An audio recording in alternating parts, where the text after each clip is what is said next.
एक समय की बात है, एक छोटे से गांव में एक प्राचीन मंदिर था जो अपने रहस्यमय लाल किताब के लिए प्रसिद्ध था। कहा जाता था कि यह किताब उस व्यक्ति के भविष्य को बदल सकती है जो इसे सही मनोबल और विश्वास के साथ पढ़े। गांव के लोगों के बीच इस किताब के बारे में अनगिनत कहानियां प्रचलित थीं, लेकिन किसी ने भी इस किताब को खोलने की हिम्मत नहीं की थी। रवि, एक सामान्य युवक जो अपने जीवन में कुछ नया करने की तलाश में था, उस मंदिर की ओर खींचा चला आया। जब उसने सुनी थी इस किताब की कहानियां, तब उसके मन में एक जिज्ञासा जगी थी। क्या सच में यह किताब उसके जीवन को बदल सकती है? क्या उसे इस किताब के रहस्य को जानने का साहस होगा? गांव के बुजुर्गों से रवि ने सुना था कि यह लाल किताब कई सदियों पुरानी है। कहा जाता था कि इसमें जीवन के गूढ़ रहस्यों को लिखा गया है। जो लोग इसे पढ़ने की कोशिश करते थे, उनके जीवन में असाधारण परिवर्तन आते थे, लेकिन साथ ही उन्हें यह भी चेतावनी दी गई थी कि इस किताब के साथ खेलने का परिणाम भयानक हो सकता है। गांव के लोगों ने उन लोगों की कहानियां सुनाई जो इस किताब की खोज में निकले थे। एक व्यक्ति ने कहा कि उसने किताब के कुछ पन्ने खोले थे, लेकिन उसे उसके परिणामों का सामना करना पड़ा। दूसरे ने बताया कि उसने किताब को खो दिया और उसके बाद उसकी किस्मत हमेशा के लिए बदल गई। ये कहानियां रवि के मन में और भी अधिक जिज्ञासा भर देती थी। एक दिन रवि ने हिम्मत जुटाई और मंदिर की ओर चल पड़ा। जब वह मंदिर पहुंचा तो उसके सामने एक प्राचीन दरवाजा था।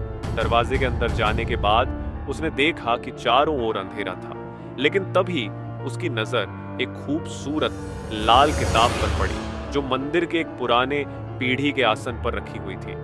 रवि ने किताब को उठाया और उसके पहले पन्ने को खोला। उस पन्ने पर लिखा था, यह किताब केवल उन लोगों के लिए है जो अपने मन को शांत कर सकते हैं और इसको सच्चे मन से पढ़ सकते हैं। यह पढ़ते ही रवि के दिल की धड़कन तेज हो गई। जैसे जैसे रवि ने किताब के पन्ने पलटे, उसे जीवन के विभिन्न पहलुओं पर गहराई से समझने का मौका मिला।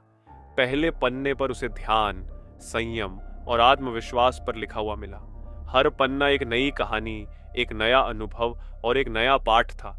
जैसे जैसे वह पढ़ता गया, उसकी सोच और समझ में गहरा परिवर्तन आने लगा। उसने महसूस किया कि असली शक्ति भविष्यवाणियों में नहीं, बल्कि अपनी खुद की किस्मत को आकार देने में है। किताब ने उसे सिखाया कि आत्मविश्वास से भरा एक व्यक्ति किसी भी चुनौती का सामना कर सकता है। रवि ने यह भी सीखा कि धैर्य और संयम से काम लेना जरूरी है, क्योंकि सभी चीजें एक समय पर होती हैं।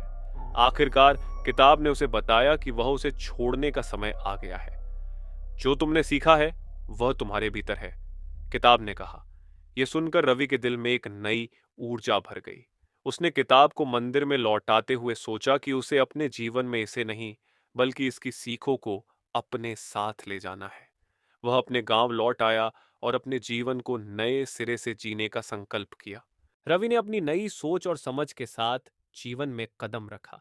उसने अपने दोस्तों और परिवार के साथ साझा किया कि असली शक्ति हमारे अंदर है। जो भी आप करना चाहते हैं, उसके लिए खुद पर विश्वास रखें और कोशिश करें। क्या आप भी अपने अंदर की शक्ति को जगाने के लिए तैयार हैं? यदि आप सोचते हैं कि आपके जीवन में बदलाव की आवश्यकता है, तो हमारे चैनल स्नैप टेल्स को सब्सक्राइब करें और ऐसी और रहस्यमयी कहानियां सुनने के लिए जुड़े रहें। इस कहानी ने हमें यह सिखाया कि किताबें सिर्फ शब्दों का संग्रह नहीं होती, बल्कि वे हमारे जीवन में गहराई से बदलाव लाने का साधन भी बन सकती हैं।